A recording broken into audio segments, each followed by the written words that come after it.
पर कई सरकारों ने इस पर विचार किया भी होगा। उन सबका मत ये है कि जो समाज में कमियां थी वो पूरी नहीं हुई हैं, वो अभी गई नहीं है। संविधान कहता है कि आरक्षण की सीमा और हमारी अदालतों ने भी कहा है कि आरक्षण की सीमा 50% से ज्यादा नहीं होनी चाहिए। लेकिन कुछ राजनीतिक दल अब ये मांग कर रहे हैं कि इसको बढ़ा करके 80-85% कर देना चाहिए। आप क्या कहें? ये फीसदी का तो कोई तात्पर्य ही नहीं है। इतना फीसदी आरक्षण दो, इतना फीसदी। अगर 50 से ज़्यादा फीसदी के लोग पीछे हो गए तो आप क्या करोगे? आप नियम बना दोगे कि नहीं, बाकी लोगों को हम साथ में नहीं लेंगे, केवल 50% लोग आगे आ जाएं, बाकी लोग जहाँ हैं वहीं रह जाएं। ये कोई बात हुई?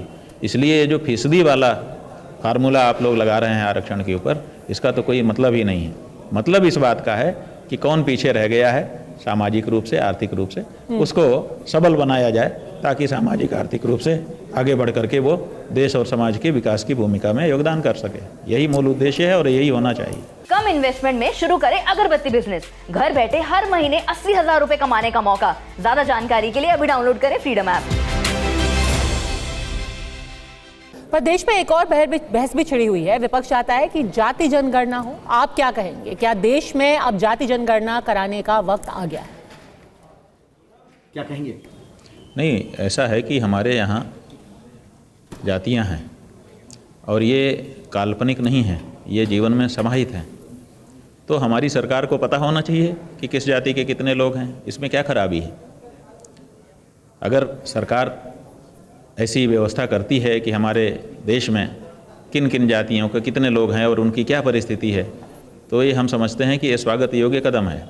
लेकिन हम जातिगत जनगणना कराएंगे ही, किसी हालत में कराएंगे, इस तरह से जब कोई बोलता है तो हमको लगता है कि वो जातिगत जनगणना करके तदनुसार कल्याण का कार्य करने की अपेक्षा जाति वालों को अपने साथ जोड़ने के लिए ज़्यादा उतावला है।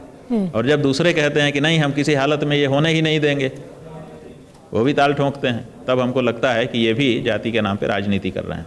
तो जाति की गणना हो, उनकी परिस्थितियों का अध्ययन किया जाए और उनके लिए कल्याण के कार्यक्रम बनाए जाएं। इससे हमको कोई इनकार नहीं है, कोई बाधा नहीं है। लेकिन जाति के नाम पे राजनीति करके देश को विभाजित किया जाए, दो जातियों में ध्रुवीकरण किया जाए, हम इसके विरुद्ध हैं।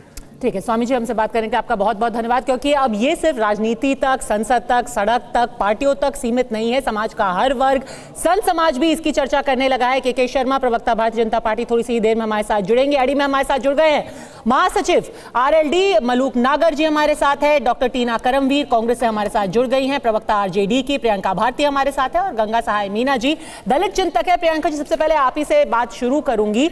अब ये बहस सड़क से लेकर के अलग समाज के हिस्सों तक छिड़ गई है। सिर्फ आरक्षण की बात वो थोड़ी देर में हम करेंगे, पर अगर डॉक्टर बाबा साहेब अंबेडकर की बात करें तो अब कोई भी राजनीतिक दल है जो ये कह सकता है कि इसके उत्तराधिकारी हम हैं। जो उनका चिंतन था, जो उनके विचार थे, जो उनकी विचारधारा थी, हम ही उसके उत्तराधिकारी हैं। देखिए, जो व्यक्ति या जो भी पार्टी इस विचारधारा को अपने भीतर लेकर के चल रही है कि हम समाज के हर पिछड़े वंचित तबके लोगों को साथ लेकर चलेंगे, वो अंबेडकर की विचारधारा को, बाबा साहब की विचारधारा को आगे ले जा रही है। खैर, अभी जिनको आपने यहाँ पर एज अ गेस्ट बुलाया था, आप कह रही थी वो स्वामी हैं और वो कह रहे थे कि स्वर्ग, राम राम का नाम लो, अंबेडकर का नाम क्या लेते हो। वो खुद भी बोल रहे थे, बेसिकली जो अमित शाह जी ने बोला वही उन्होंने भी बोला। मुझे उनसे यह कहना है, वो कह रहे थे कि अंबेडकर बोल करके स्वर्ग मिलेगा क्या? बिल्कुल मिल रहा है। हमको स्वर्ग मिल गया, हमको स्वर्ग मिल गया, हमको इसी धरती पर स्वर्ग मिल गया क्योंकि मैंने वो बराबरी का अधिकार पाया। अब उनसे मेरा बस एक सवाल है, वो कह रहे थे कि जाति पाति नहीं, आरक्षण नहीं होना चाहिए।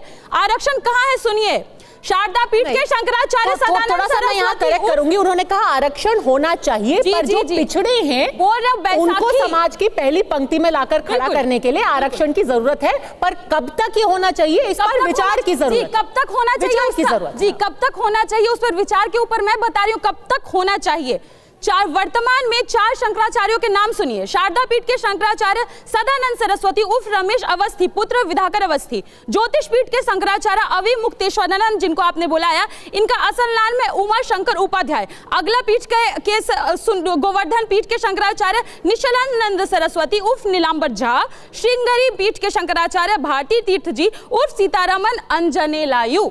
जब तक सारे के सारे जगहों पर आप लोग बैठे हैं, यहाँ पे किस बेसिस पे आपने रिजर्वेशन लिया? सारे पीठों पर बैठने के लिए कौन सा आरक्षण प्राप्त था? जाति का आरक्षण। जब तक वहां पर आप आरक्षण मेंटेन किए हुए हैं, आप पॉलिटिकल स्पेसेस में और अपना आरक्षण मेंटेन किए हुए सिर्फ जाति के आधार पर, तब तक देश में आरक्षण मिलता रहेगा। और सुन ले बाबा जी जो बैठे हुए हैं, आरक्षण कोई बैसाखी नहीं है, आरक्षण हमारे मुक्ति का मार्ग है। और जब तक इस देश में सभी को समानता नहीं मिल जाती, एक दलित नाले में मरता नहीं रहता, तब तक इस देश में आरक्षण लागू रहेगा। वोट से लेंगे सीएम पीएम, आरक्षण से एसपी डीएम। पर दलित भी पुजारी होते हैं, ऐसा कहीं नहीं लिखा गया है कि दलित पुजारी नहीं हो सकते हैं। कहां स्वीकार कर रहे हैं, कहां स्वीकार कर रहे हैं? मैंने आपको चारों पीठ जो सबसे उच्च तबके के लोग जहां बैठ रहे भले से इनाम पर पुजारी होते हैं। कौन बना रहा है? कहां बना रहा है? आप घुसने नहीं दे रहे हैं मंदिरों में, आप कह रहे हैं पुजारी होता है। आप एक दो को बिठा करके एग्जाम्पल बना करके हमको कहिएगा कि दलित पुजारी होता है तो और हम मान लें। आप मुझे ये बताइए ना, एक दो को आप सिंबल वहां कर दीजिएगा, चारों पीठ पर एक ही तबके के लोग क्यों हैं? ठीक है मलूक नागर जी, अब ये बहस और बड़ी होती जा रही है और अब आरजेडी, कांग्रेस जैसी पार्टियां कह रही हैं कि अगर आप हिंदुओं की पार्टी तो आप नेचुरली आरक्षण विरोधी हो जाते हैं और आप बाबा साहेब के विरोधी हो जाते हैं। भारती जी ने बड़ी अच्छी बात कही है और इस देश में माननीय प्रधानमंत्री भी कह चुके, मैं भी कह रहा हूं, किसी की हैसियत नहीं, किसी की औकात नहीं कि अगर कोई आरक्षण को टच करके दिखा दे, क्योंकि बाबा साहब ने ये हक दिया, ये संविधान में लिखा, बराबरी का हक दिया। दबे कुचले पिछड़े दलित जो मसीहा और देवता मानते हैं बाबा साहब को, उन लोगों के लिए जो संविधान में जो रक्षा करी है और उसको कोई भी आदमी टच नहीं कर सकता।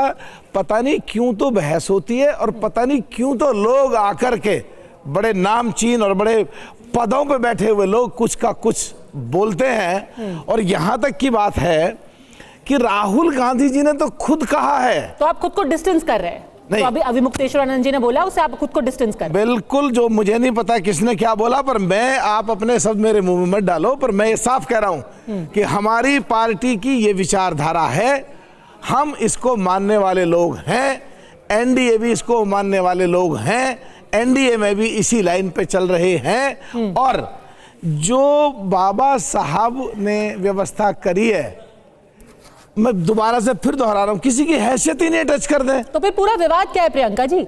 जब आरएलडी बोल दे रही है, बीजेपी बोल दे रही है, प्रधानमंत्री बोल दे रहे हैं, अमित शाह बोल दे रहे हैं, तो ये पूरा विवाद है क्या? मैं बताता हूं, यही वो नैरेटिव की लड़ाई? मैं बताता हूं क्या है। मैं बताता हूं क्या है।